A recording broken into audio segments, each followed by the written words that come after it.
Hey there, welcome. My name is Chris Guillebeau, your host of Side Hustle School, bringing you daily episodes featuring case studies, questions and answers, tips, all kinds of ideas about how you can make extra money without quitting your job. Now, today's episode, as we kick off a new week here, it's part of a feature we call Your First $1,000. It is, in fact, about how someone got going, how they made their first $1,000, how they entered a new industry, started a new project, did something for the first time. How did they get to that point? And this is important because, I've learned that once you begin to earn real money, the steps required to go to the next level, whatever that level is, could be from $1,000 to $2,000 to $5,000 to $10,000 and beyond. It's so much easier than that first real paycheck. So that's why I want to help our listeners get started quickly. And we've had so many stories over the years of listeners doing that. So I am cheering you on as always. And with that in mind, today's feature comes from Rachel, the Budget Bliss Wedding Planner. So she is doing low budget ceremonies or wedding ceremonies and events for couples who don't have a lot of money to spend, which of course is admirable, but she also wants to get paid for her important work. And I think that's admirable too. So how does she do it? Let's hear from Rachel. I'll come back at the end with a quick wrap up. And now the weather. Expect partly cloudy skies with an excellent chance of maximum refunds. Wait, that can't be right. Oh, but it is. Who are you? I'm April. And we could see refunds raining down all tax season with people switching to TaxAct. TaxAct? The tax filing software that makes it easy to file for less and get more. New forecast. It's sunny days ahead for everyone using TaxAct. Always happy to brighten your day. TaxAct. Switch to TaxAct today and start for free. See TaxAct.com for details.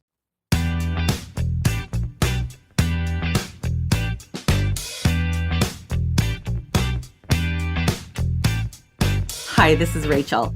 So my story started when my best friend asked me to help plan her wedding.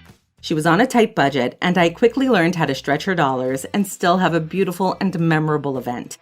My friends and family were impressed with my skills and started asking for my help with their own events. Out of this experience, I realized that there was a need for affordable wedding planning services and decided to start my own business. I called it Budget Bliss Weddings, and started marketing myself to couples who were looking to save money on their big day.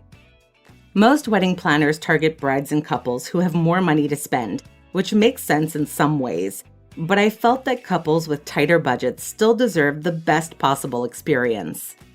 I quickly learned that the key to success in the budget wedding market was to be creative and resourceful. I scoured thrift stores and discount stores for unique and affordable decor, and learned how to negotiate with vendors to get the best deals. I also spent a lot of time on social media sharing budget-friendly wedding inspiration and tips with my followers. Interesting. That's what I thought would be most effective, but it turned out that most business came from direct referrals. The first few months of my business were a learning curve, but I quickly gained a reputation for being able to create beautiful weddings on a budget. I started getting more and more bookings and was able to supplement my day job income with my part-time wedding planning business. One of the funniest moments I can remember was when I was setting up for a wedding at a local park. I had rented a tent for the reception and was in the process of setting it up when a gust of wind came out of nowhere and sent the tent flying. It was like something out of a rom-com, or at least the comedy part. I was frantically trying to chase down the tent as it rolled across the grass while the wedding party looked on in shock. Thankfully, one of the groomsmen helped me get the tent under control and set it up in time for the reception.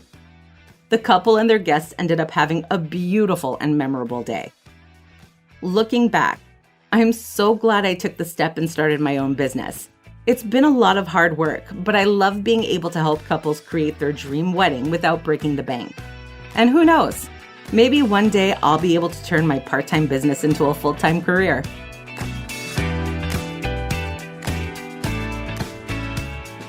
Thank you so much, Rachel. I, too, am so glad that you took the leap and started your own business. It sounds like you're doing something that's important. And also, as I said in the introduction, finding a way to get paid yourself, which is also important. So I want our listeners to be able to do things that matter and make a difference in the world, but also get paid. Just to stress that. It's okay to get paid. That's why you're listening to Side Hustle School. You want to make extra money. No problem with that. So thanks, Rachel, for telling us about your first $1,000. Listeners, I hope you found it encouraging. If you have a question, an update about your hustle, something you're wondering about, or an idea you have, sidehustleschool.com/questions. This has been episode 2228, every single day since January 1, 2017. We're going to keep it going. You can subscribe, follow wherever you get your podcasts. It's all completely free. My name is Chris Guillebeau. This is Side Hustle School.